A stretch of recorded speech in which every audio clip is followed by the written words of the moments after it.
SportsLink, brought to you each week by Pure Alkaline Water, Mariana's Irrigation and Landscape. The Guam Basketball Confederation and KFC teamed up to bring back youth basketball. The KFC Youth Basketball Circuit kicked off with 8 and under, 12 and under, and 14 and under games played at the GIGO, FD, and National Training Center gyms. Just to see the kids come out here, play basketball, have fun, and see the fans come out, it's been amazing. So thank you to GBC and KFC for putting on this awesome tournament. First youth tournament since COVID, so everybody excited, can't wait to continue to build on this progress. Games in the 14 under division continue this week at the FD Phoenix Center. The purpose of the tournament is to keep our youth active and engaged in team sports, says GBC President EJ Calvo. This tournament will also kick off a series of youth basketball tournaments throughout the next few weeks. It's the perfect time for the youth to come out and try to fill the void and just see better competition and see bigger goals, bigger end game for them and opportunities. So a great stepping stone, coming out with the 8U, the 12U to start. We got the 14U started this weekend, so I'm excited to see what's to come with the younger generation. With the success of our men's national team program, now is the time to build our talent pool. Men's national team coach EJ Calvo adds that we are excited to organize youth basketball competition this summer and help coaches and clubs provide a positive outlet for kids. We are focused on working with clubs to develop Guam's future talent and inspire our community through the sport. These kids playing on the basketball court, these kids are the future of Guam basketball. So starting at a young age, Guam basketball is able to locate the talent, and groom them as they grow up into, different levels of competition. So right now we're starting at the 15U level national team, 17U. We got a great facility, so hopefully all these kids can grow up with aspirations to be, represent the men and women's national team of Guam. Special thanks to KFC for sponsoring this summer's youth basketball circuit. Proceeds generated from operations of the summer's tournaments will directly benefit our Guam National U17 teams as they prepare to travel to the FIBA Oceania Championships in Samoa in December. It was just last month when Michaela Atoigui traveled to Arkansas to take part in the ARPTC rugby camp.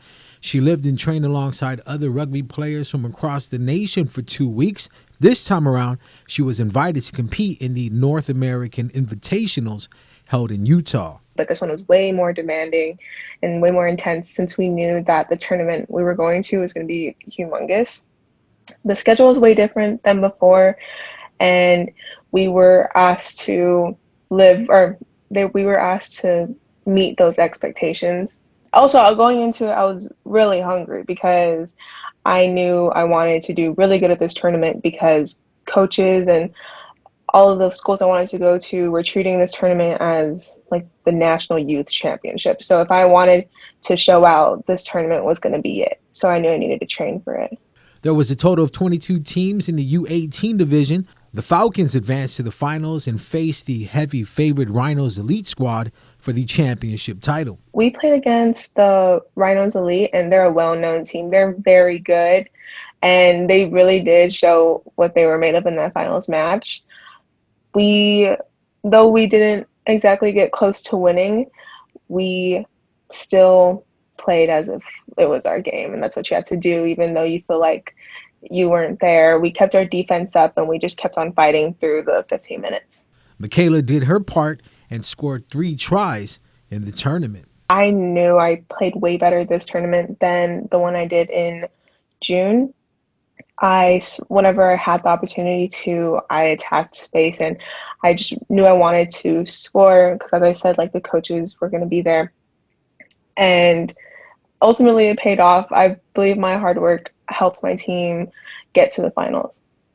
She wanted to thank her mom and sister for their support. She says it really helped with her mindset and made her more appreciative for the opportunity she was given. I'm definitely excited for this coming senior year. I learned so much, and my love and passion for rugby grew while being out here and having all these opportunities. I really want to play collegiately for several schools, and I got to even talk to those coaches in the last days, and I've been emailing them, and I showed out. I impressed them and they saw what I did out there. They saw all my tries, they saw my defensive techniques, they saw my footwork, and I'm just happy to show them what I was made of. Trench Challenge is back, Guam's obstacle course race for adults, and Trench Kids, an obstacle course race for children ages 4 to 13, will take place at the Guam International Raceway in Jigo on August 14th and 15th. To abide by the current restrictions, the event has been split into 2 days with staggered start times and limited participants. For Trench Challenge, there are 5 different categories to choose from this year: competitive OCR WC qualifier elite division, competitive 3-person challenge, recreational division, Special Olympics charity run, and uproar fitness competition. Trench Kids has 5 different age divisions to choose from: 4 to 5, 6 to 7, 8 to 9, 10 to 11, and 12 to 13-year-old sprint. The top 3 boy and top 3 girl finishers in each division will be awarded. Packet pickup is scheduled for Thursday, August 12th and Friday, August 13th from 11 in the morning to 7 p.m. For more information, find Trench Events on Facebook and Instagram. Visit trenchevents.com or email info@trenchevents.com. Turning over to some basketball, 14 under U from the KFC Youth Circuit. Imperials taking on the Agana Heights Heat. Agana Heights controlled the boards and picked up some easy scores inside the paint off some putbacks. Nijo Navarro led the way for the Imperials with 8 points. The Heat led 19-15 in the third quarter. Imperials with some costly turnovers late in the game as the Heat were able to extend their lead with takes to the basket. Up 21-15 heading into the fourth quarter, James Seria hits the tough shot. He finished with 4 points for the Imperials. Agana Heights player Joseph answers with the bank shot the other way. The Heat win 29-23. Javen with the reverse lay-in off the missed corner 3-point attempt for the last score of the game. In other news, what started as a very wet and raining morning transpired into a wonderful overcast but dry afternoon at the Guam International Raceway's oval track, which hosted round 3 of the Pro Line Drifting Championships. For this round was a tricky figure 8 layout that presented 5 total clipping points. 8 drivers went head-to-head to battle for podium placement and put on a fantastic show for the spectators. Von Burrell scored the highest in qualifying, but it was Matt Pilarka that made his way to pole position, with Burrell taking second and Carl Dumasic defeating Jasper Leong to take third. Round 3 of the Pro Line Drifting Championships were brought to you by Upshift and the Kang Tires, is presented by Napa Auto Parts, Valvoline, with special thanks to Fastenal, Hoffaday Signs, and Jones Media. Registration is still open for this weekend's Dry Try event held at the Guam Nico Hotel Saturday, July 31st. Last day for early sign-up is Friday, July 30th at 12 in the afternoon.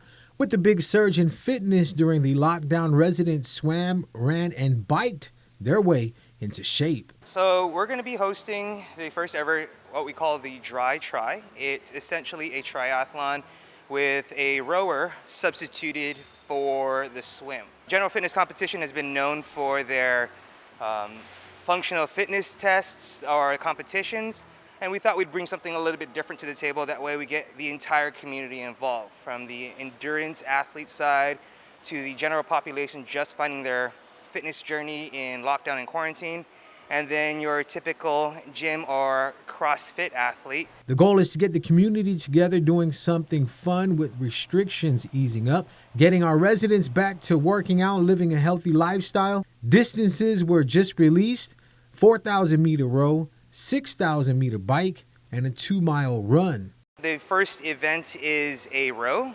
There's going to be a 4,000-meter row on the rower erg. And then immediately after that, they transition into their 6-kilometer bike erg. From there, they're going to head out up the service drive on their run route. For more info, log on to eventbrite.com for all registration details. You can register as a team of 2 or 3, or register as an individual. There will be 3 divisions: fitness division, performance division, and team division. First off, we want to thank Docomo Pacific as our presenting sponsor. They're going to be providing the awards for the athletes. Along with Take Care Insurance, they're providing awards as well.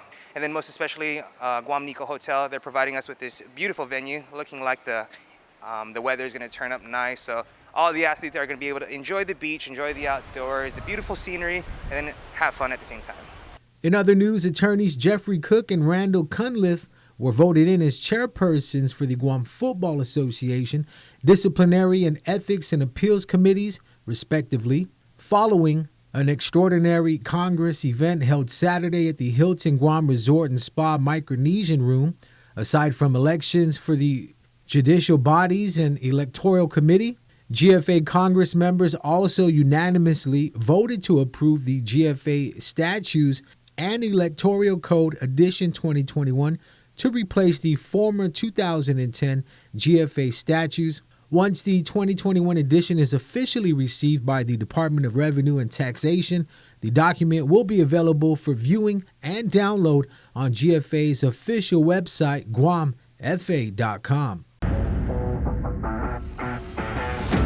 SportsLink brought to you each week by Pure Alkaline Water, Mariana's Irrigation and Landscaping.